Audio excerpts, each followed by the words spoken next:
So in this video, we are just going to look at how our Floyd's algorithm works. Okay, so Floyd's algorithm works in the concept of dynamic programming. The dynamic programming, how it does is that it just identifies the problem's solution once and then reuses the solution. So how it does is that it just identifies the solution for a particular problem, stores it inside a table, and a similar kind of problem occurs. What it does is that it just takes it out of the result. Instead of solving the sub problem again and again, what it does is that it just takes out from your table which it is being stored. Okay, so today we are just going to look at Floyd's algorithm. So Floyd's algorithm is a kind of an algorithm which follows the dynamic programming approach. So what is the purpose of the Floyd's algorithm is it is used to calculate the all pair shortest path between your nodes inside the graph. So for example, if you are having a graph, weighted graph means what we have to do is that we just have to identify which is the shortest path, which means that all pair shortest path. For example, if you are having four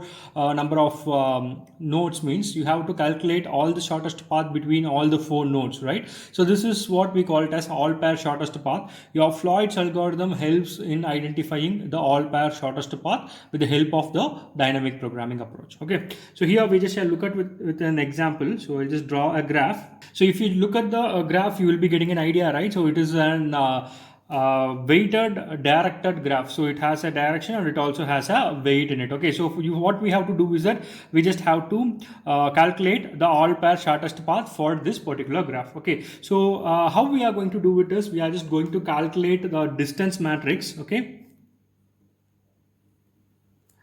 so distance matrix. So how we are going to do is that we are just going to perform a matrix operation for example, if we are having n number of nodes means we have to calculate a d power n number of distance matrix for obtaining the all pair shortest path. So for example, here what we are doing is that we are just having four nodes. So what we have to do is that we just have to calculate d for obtaining the all pair shortest path between the nodes inside this particular graph. Okay, so initially what we have to do is that we will be just beginning with d of 0 and moving till d of 4. So what we do is that we just initially assign our d of 0 with w. So here w is nothing but weight matrix.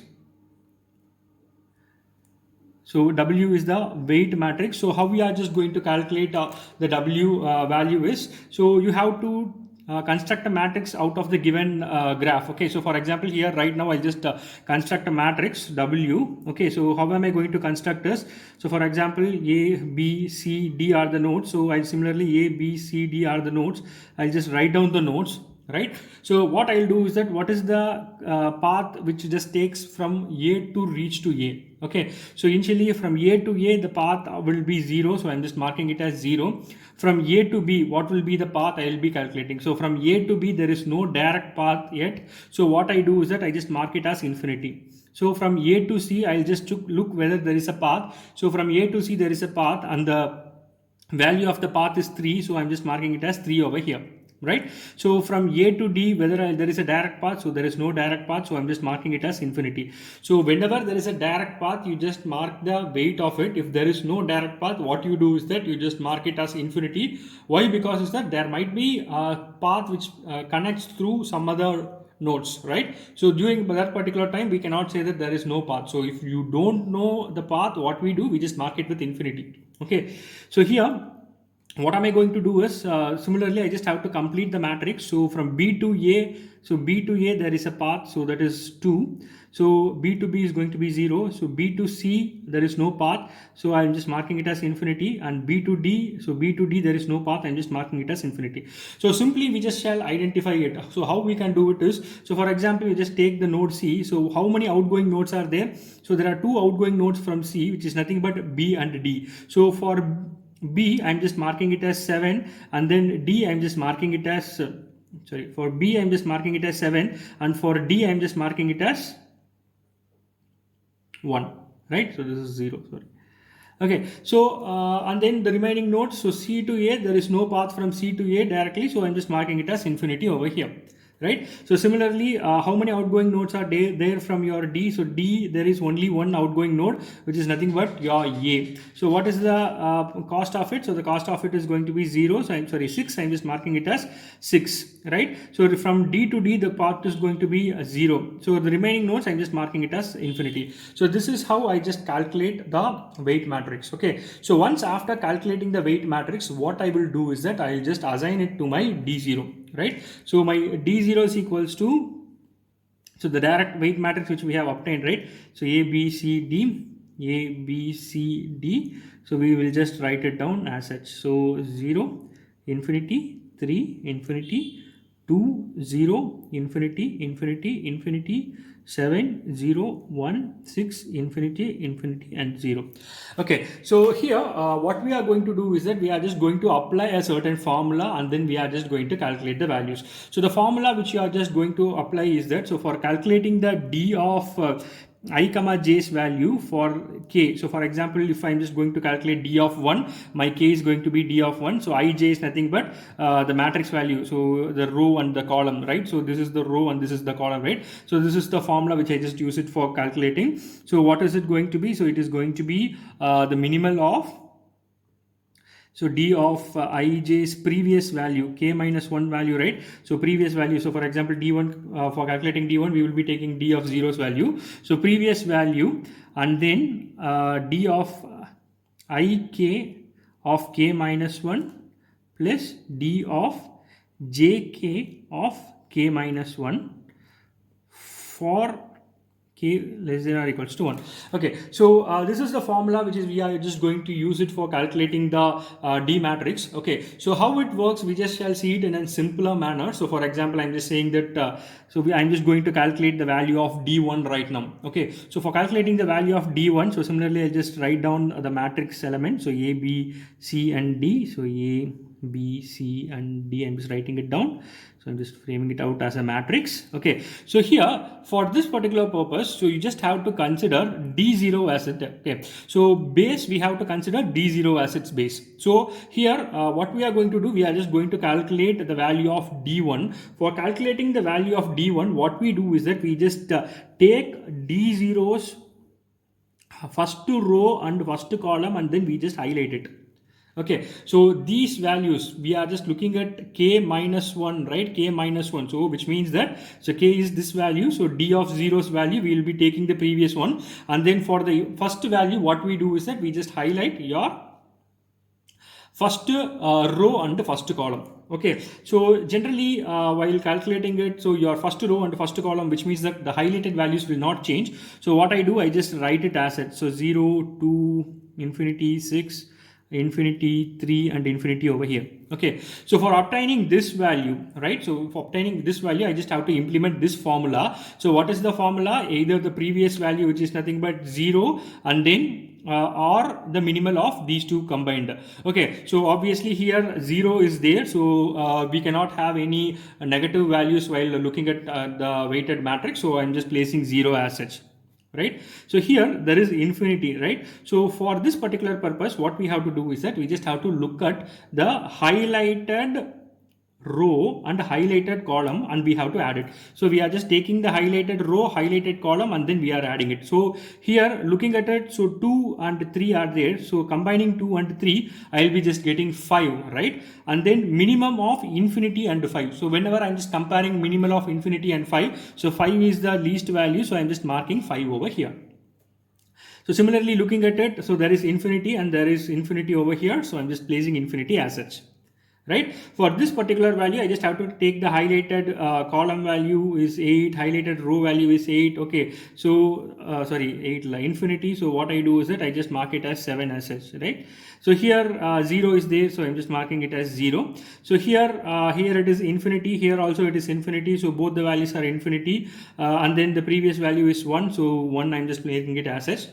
So here what I do is that here the value is infinity over here. So highlighted value is 6, highlighted row value is infinity. I'm just marking infinity as such. So here if you just take a look at it, so here we are having values which is nothing but 6 and 3. So what am I doing over here is that I'm just combining 6 and 3, so I just get the number as 9, right? So I just take and write it as 9. So why? Because is that 9 is a known value compared to your infinity value. We just don't know it, but we just know the value 9, so we just write it as 9. So 0 is the minimal value, so I'm just placing 0 over here. So this is how you just calculate the D1's value.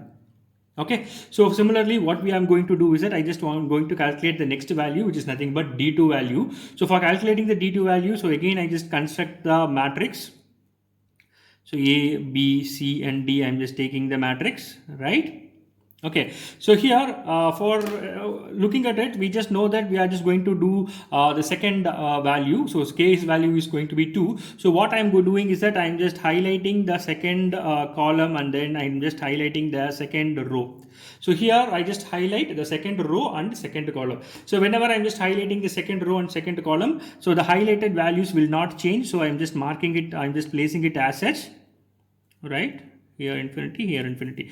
So for this value, so 0 is the minimal value. So here we just know the minimal value as 0, so there is no need for you to calculate it. We can place the 0 values as such. So here we have to calculate the value. So we have to consider 5 and infinity. So previous value 3 is the smallest. I'm just marking it as that. So here we are having two values, infinity and infinity. So it is going to be infinity right here. So here if you just take a closer look, so we are having infinity over here, but the adjacent rows and column both has a value which is nothing but 7 and 2. We have to add this. So 7 and 2, while adding it I just get as 9. So comparing the minimal of 9 and infinity, so 9 is going to be the smallest, so I'm just marking 9 over here. Right? So here comparing 7 and infinity, so 1 is the smallest, which means the previous value is the smallest. I'm just placing it as such. So here comparing 2 and infinity, 6 is there, so I just place 6 as such. So here infinity and 5, so 9 is there, so I just mark 9 as such, right? Okay, so this is going to be infinity.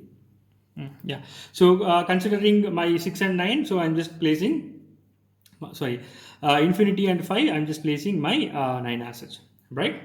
Okay, so here what am I going to do is I'm just going to calculate the another value. So D of 4, I'm just D of 3, I'm just calculating, right? So A, B, C and D, I'm just taking it out. Similarly A, B, C and D, I'm taking it out, right? So here we are going to calculate the K value as 3. So whenever I just want to calculate the K value as 3, I just want to highlight the third row and I just want to highlight the third column. So whenever I'm just highlighting the third row and third column, so the highlighted values will not change. So I'm just going to leave it as such. So 3, 5, 0 and 9. So 9, 7, 0 and 1. And also we know that the values 0 will not get minimal. Why? Because it is a weighted graph. So weighted graph will not have any negative values, right? Okay, so we have to calculate this value. So for calculating this value, we are having the highlighted value as 7 and 3. We have to add 7 and 3. You will be getting it as 10. So I'm just marking 10 over here. So here for this particular value, so I'm just taking the highlighted value 3 and 1. So 3 and 1, 4 is the maximum value, minimal value, 4 and infinity. So I'm just marking 4 over here. So similarly, considering here 9 plus 5, I'm just getting 14. Considering 14 and 2, so 2 is the minimal value. I'm just marking 2 as such. So here there is infinity, so I'm just having 5 and 1. It just turns out to be 6 is the least value, so I'm just marking 6 over here. Right? So here 9 plus 9 turns out to be 18. So what I do is that I just mark 6, which is nothing but the previous old value, minimal value. I'm just placing it. So here 7 plus 9, it just turns out to be the smallest out of infinity and thing. So I'm just marking it as 9 plus 6, 16. So I'm just marking it out as it. Right? So in the third or in the fourth iteration, what I have to do, I just have to highlight the fourth column and I just have to highlight the fourth row. So fourth row and fourth column, I'm just highlighting it. So why am I highlighting it? So I'm just highlighting it for calculating the D4 value. Okay, so D4 value A, B, C and D is there. Again A, B, C and D is there. So just take it out. Right, so what am I doing? I'm just highlighted values, I'm just placing it as such. So 4, 6, 1 and 0, 6, 16, 9 and 0. So highlighted values, I just place it as such. Okay, so right now what I have to do is that I just have to calculate the value. So 0 is the minimal value. You could take the minimal values zeros out of the previous equation and then you can place it. So for the remaining values, you just have to calculate. So here for the second value 10, 16 plus 14, 20 is there. So minimal is 10, so I'm just marking 10 over here. So similarly 9 plus 4 turns out to be 12 is the 13 is the value. So 3 is the least value. I'm just placing 3 over here. So similarly 6 plus 6 turns out to be 12. So 2 is the minimal value. I'm just marking 2 as such. So here 9 plus 6 turns out to be 15. So 5 is the minimal value out of 5 and 15. So I just place 5. So here 6 plus 1. So 6 plus 1 turns out to be 7. 7 is the least value compared to your 9. So minimal of it is 7. So I just mark it as 7. So here 16 plus 1 turns out to be 17. So 17 or 7, if I'm just considering, I'll just take 7 as the least value. Okay. So this is how your Floyd's algorithm works. So the Floyd's algorithm, what it does is that it just calculates the minimal value or all pair shortest path between the given nodes. So here from A to A, the value is going to be, the minimal value is going to be 0. From A to B, the minimal value is going to be 10. From A to C, the minimal value is going to be 3. So similarly, from D to C, the minimal value is going to be 9. So this is how you just calculate the Floyd's algorithm.